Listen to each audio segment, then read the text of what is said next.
last week. If you're like me, it was terrible. But we're going to try to redeem it today with some cooking.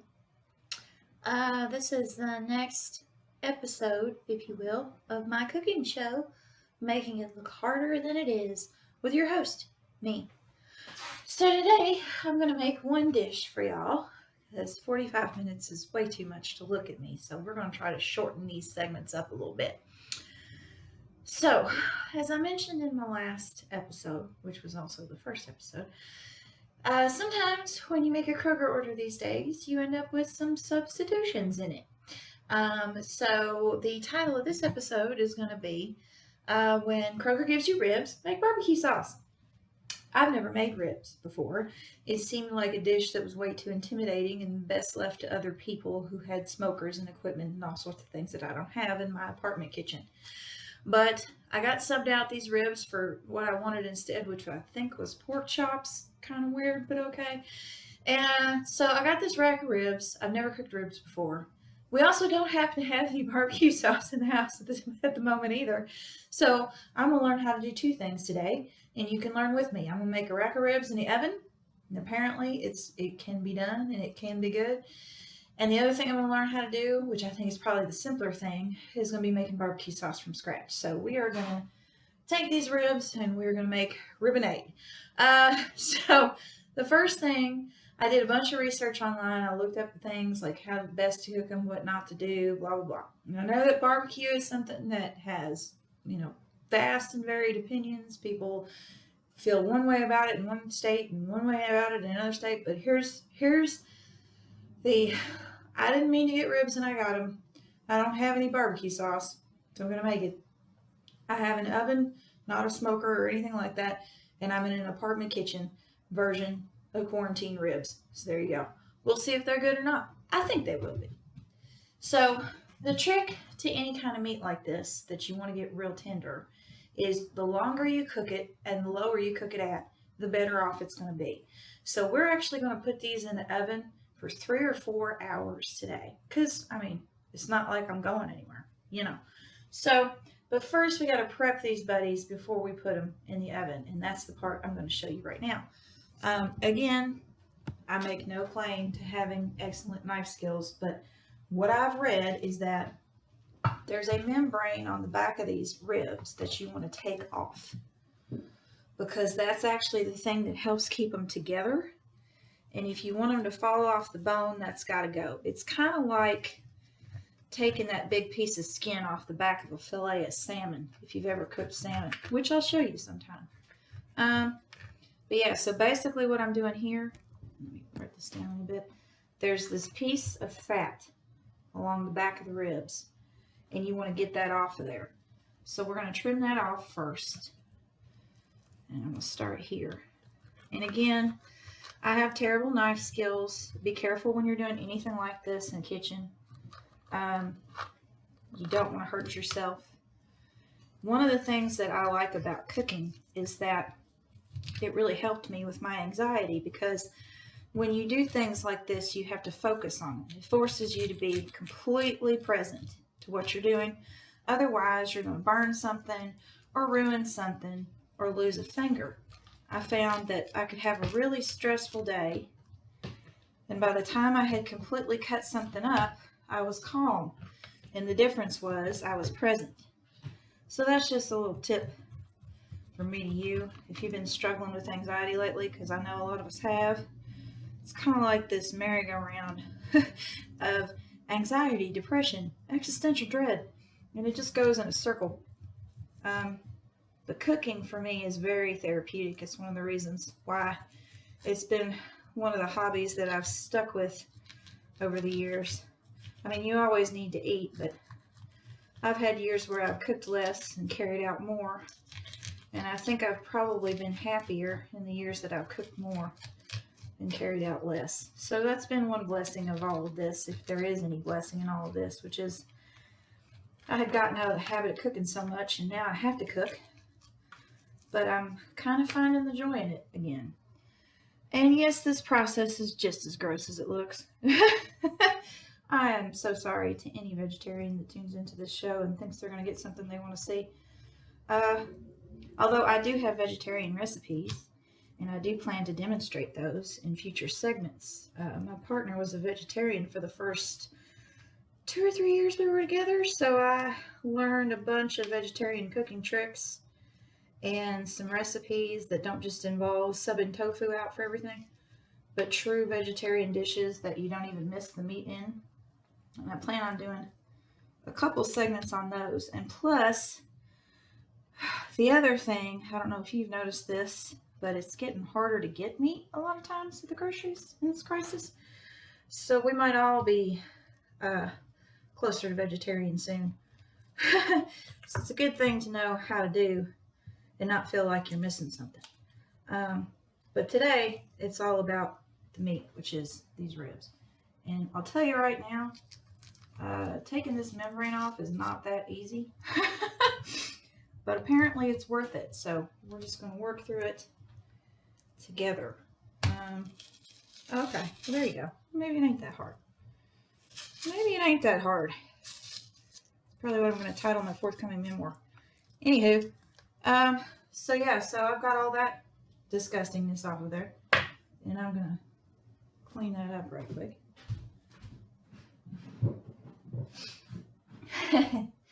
So I've got the membrane off of the back. Now, the other thing about this rack of ribs, as you can see, my one pan, again, we're making do here, is not quite big enough to hold the whole thing. It's a bit long. So I'm basically just going to cut these in half so they fit in the pan better. You don't have to do that. If you got a pan that'll fit the whole thing, then fit the whole thing. I just don't happen to. Just cut them right along the rib line like that. Well, and now we've got 2 easy servings, as it were. Now again, like with the chicken, you don't want to chance any food poisoning, so I'm going to go behind the camera and wash my hands.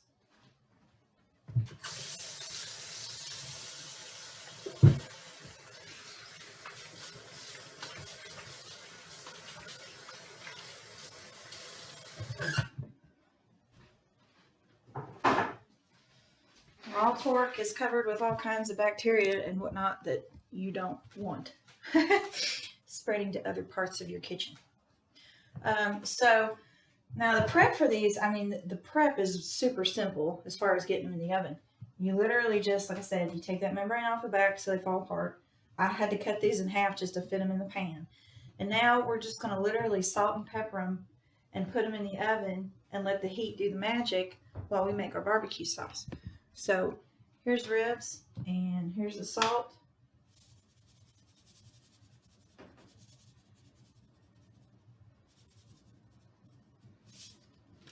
And here's the pepper.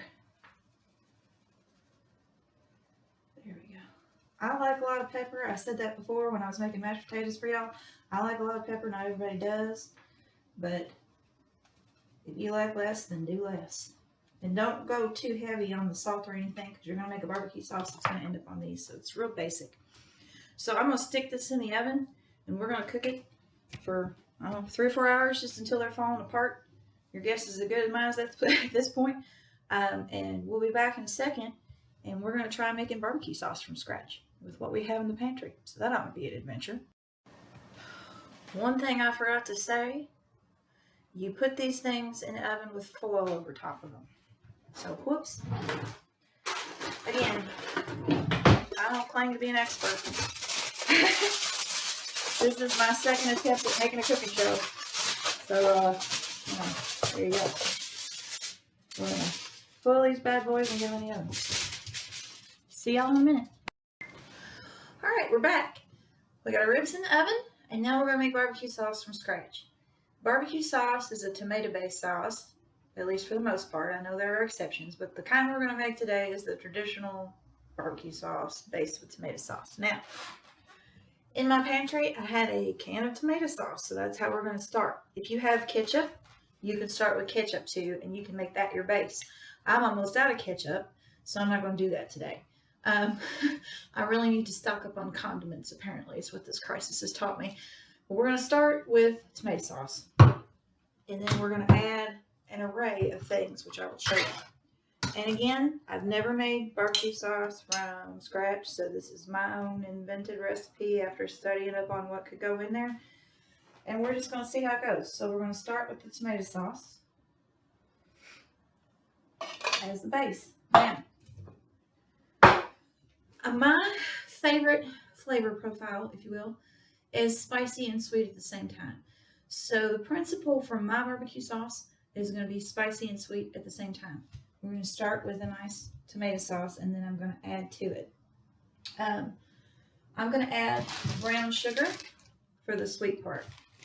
And I really, again, I'm not sure how much I want to add. I'm going to take a guess. And with anything, it's going to be to your taste. And start conservatively. You can add more, but it's really hard to take away.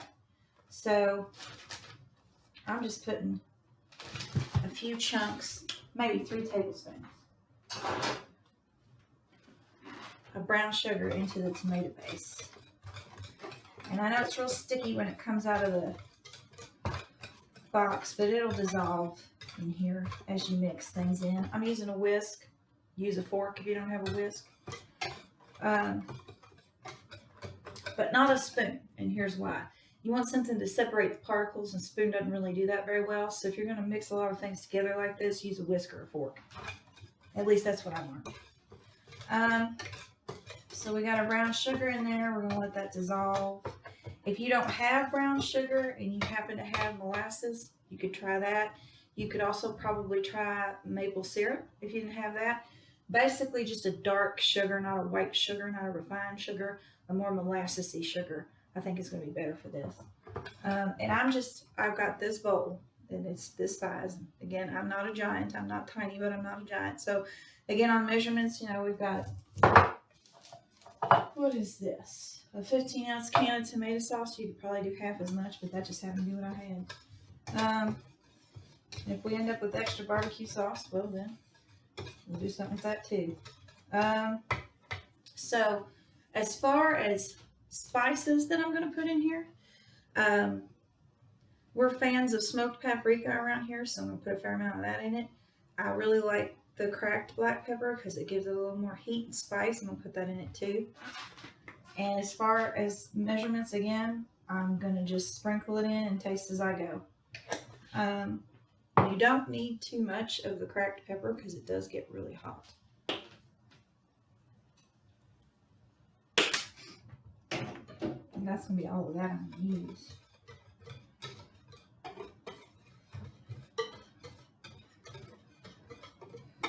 I'm going to mix all the ingredients in that I think I want in here, and then I'm going to taste and basically just see if it's too sweet, too salty, too tomatoey, whatever, and adjust once I get my basic sauce down. Let's see. Oh, fresh garlic. I like a lot of garlic. We eat a lot of garlic around here. It's really good for you. It's one of those things like a raw local honey that's really good for you. So try to sneak it into things wherever I can. If you hate garlic, then don't use garlic. If you like more garlic, hey, guess what? Use more garlic. I know that Anthony Bourdain, I know his ghost would come down here and whoop me for this, but I use a garlic press because I just don't have the patience to chop it up. Plus, if I'm making a sauce like this, you want the garlic pieces real tiny, and you're mostly going for the garlic juice. So I use a press. If you don't have a press, again, you can just mince it real small if you feel like doing that. If you don't have fresh garlic, you can use garlic powder too. I just happen to keep fresh garlic on my counter at all times because I go through so much of it. And of course, as with most things, fresh is better. So I put 3 cloves of garlic in here because, like I said, we like garlic a lot. If you don't like garlic, feel free to leave it out. If you like more garlic, put it in there. Now, the other thing that I'm going to do is something called liquid smoke. Now, my partner happens to be a very big fan of smoked foods, cheeses, whatever. So I keep this in my cabinet. I'm not even certain what all's in it, but it makes things taste really smoky.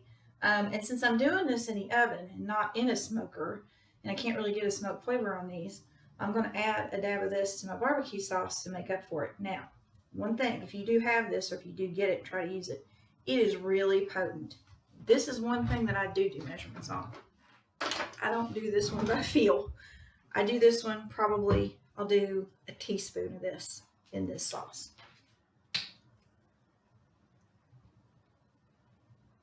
And of course I pulled out a half teaspoon, so it's going to look like 2, but trust me, it's just 1.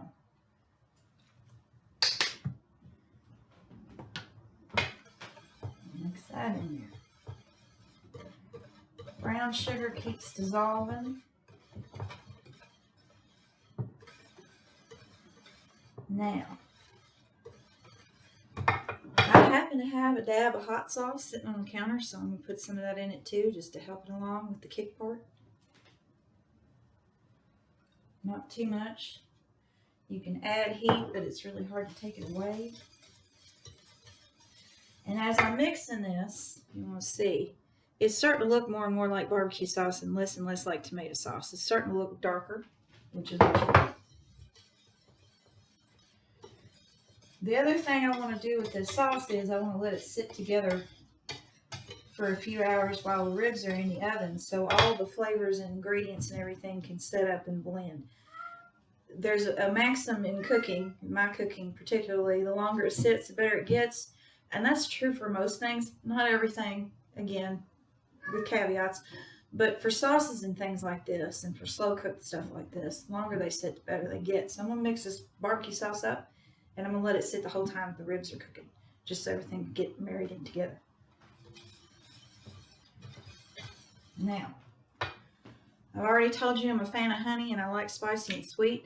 So I'm going to put about a tablespoon of honey in this to start.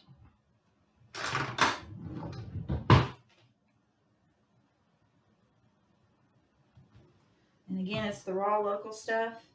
And if you have allergies, it's really good for you. So you should put it in anything you can get it in. I love honey.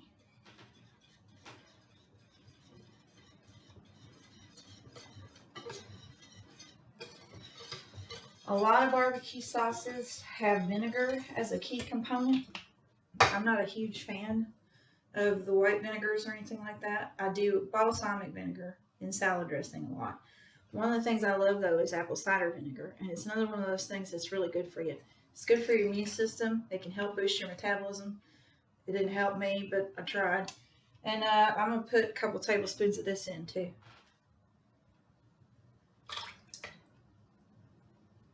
You don't want too much vinegar. Again, you don't want to get too sour on you. Start with less, and if you like more, then add more later.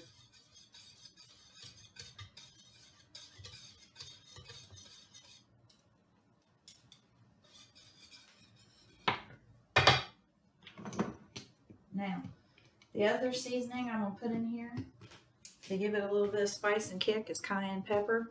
This stuff is powerful. Don't overdo it. Like I said, start light and you can add more later.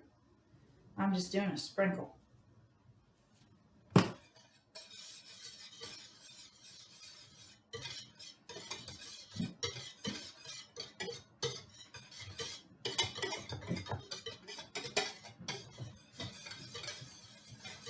Now, last ingredient, courtesy of my daddy.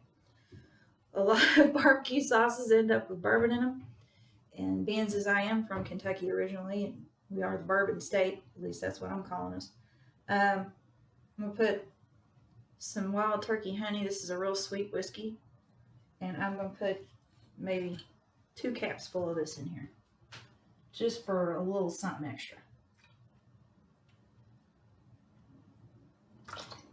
So thanks, Daddy, for that.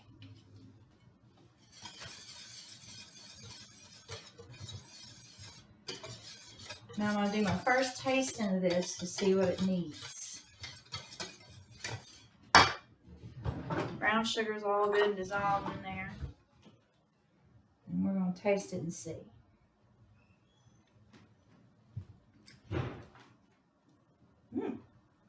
Ooh. Got a nice little after kick. It's still tasting too tomatoey to me. So what do I want in here? I want more brown sugar.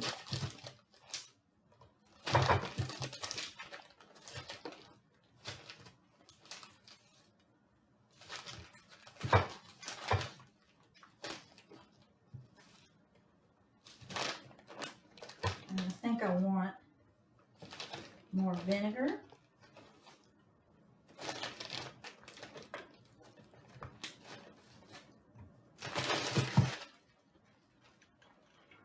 So I'm going to do a couple more caps full of the vinegar.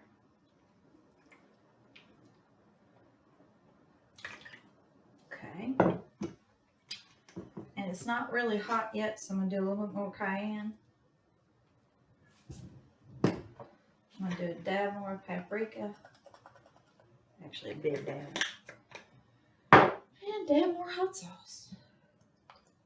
See what that tastes like.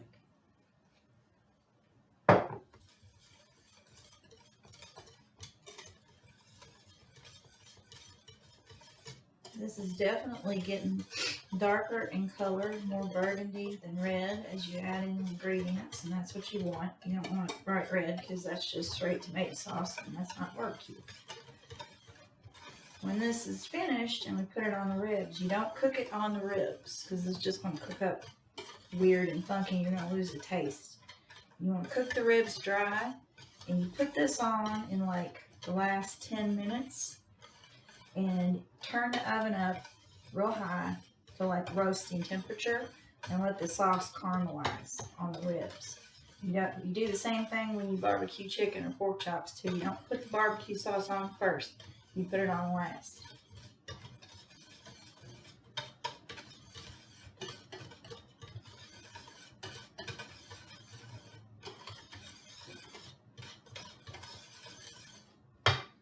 Okay, taste again.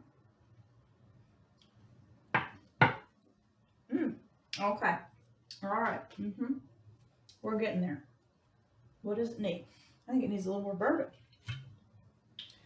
Now, full disclosure, I have barely drank during this quarantine. I don't know why, but I just don't feel like I need it. But we'll put it in barbecue sauce.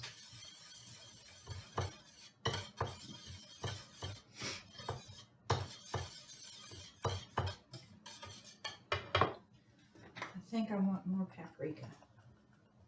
Paprika's not really spicy, it's tangy. The cayenne is the hot stuff. Excuse me.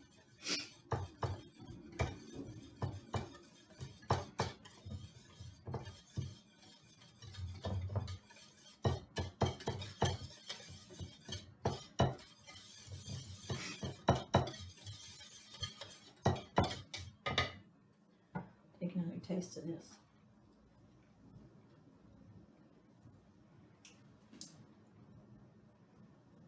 I think it needs a dab more vinegar, and I think it might be done. I'm going to put another tablespoon of vinegar in here for tang.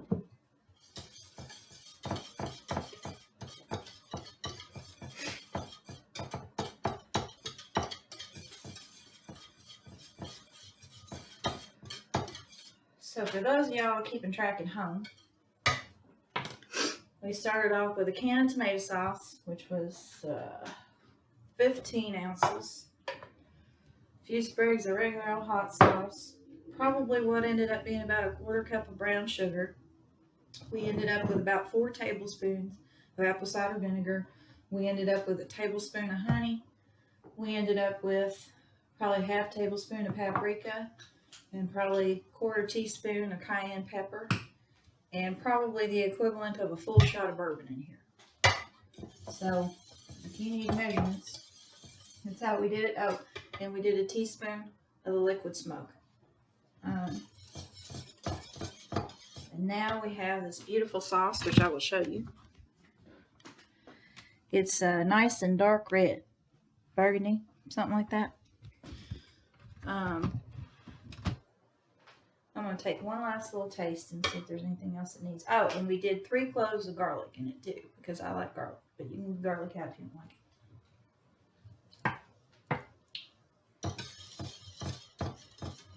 it. Yeah, you know what? That is pretty good barbecue sauce for being made from nothing. Or everything that I had in my pantry. Because he likes so much smoke, I think I'm going to add another half teaspoon. But again, this is powerful stuff and you never need very much of it.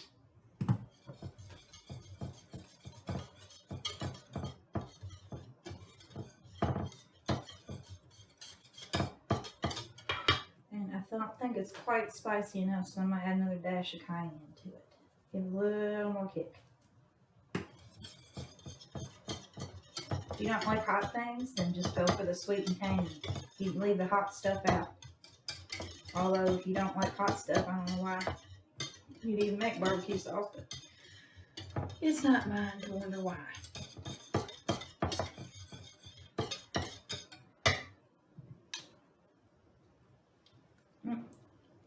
Yep. That is some really good, completely invented barbecue sauce, if I do say so myself. And again, like I said, I'm going to let it sit the whole time that the ribs cook in the oven, which is 3 or 4 hours. That all the flavors get married in together. Ooh, that's got an after kick. And when it's time to put them on the ribs and show you that part of the process, we'll be back. So see you in a little bit. Okay, so what we did was we took the ribs out of the oven after 3 hours to check them. And at 3 hours they were done. They forked right off the bone. So I coated them in the barbecue sauce that we made earlier, and now they're back in the oven at around 425, 450 for 10 to 20 minutes to get the barbecue sauce nice and caramelized. And then once that's done, they are done, and we'll be right back to show you the finished result. I'm fixing some black-eyed peas and some green beans and some biscuits to go on the side of this, and this is going to be our Sunday dinner. So sit tight and we'll be back in just a second with the finished product. All right, we are back with the finished product. These are our ribs. So here's what we did. We got a full rack of ribs from Kroger as a substitute. We made barbecue sauce from scratch. We cooked those ribs in an oven at 275 for 3 hours. We pulled them out after 3 hours. We put our homemade barbecue sauce on them. We put them back in the oven for about 20 minutes at 400 to let the sauce caramelize, and now we have Sunday dinner. And let me show you the finished product over here. Let's see. I never can get this right. That's the ribs right there in the pan. I have not sampled them yet, but I'm fixing to. So let's see. How'd they turn out? Because I've never made this before. So it's all news to me. Now, this meat just pops right off the bone. It falls right apart the way you want it to. It smells good. Let's take a taste.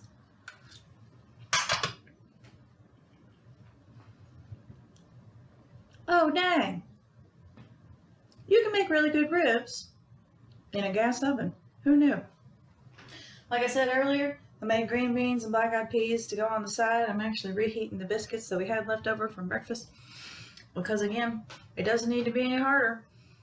So yeah, thanks for tuning into this episode, which is making it look harder than it is. This time we made ribs. Didn't intend to make ribs when we set out this week, but hey, you never know. So I hope you're happy. I hope you're safe. I hope you're cooking and eating and making the best out of this that you can. And I'll be back soon. I got some new recipes under my hat that I've been testing out this weekend. I made scratch-made brownies yesterday, and I wanted to make sure they were going to be good before I showed them to you. They're awesome, so watch out for those. And I got some other ideas for you too. So thanks for watching. Happy cooking. See y'all later.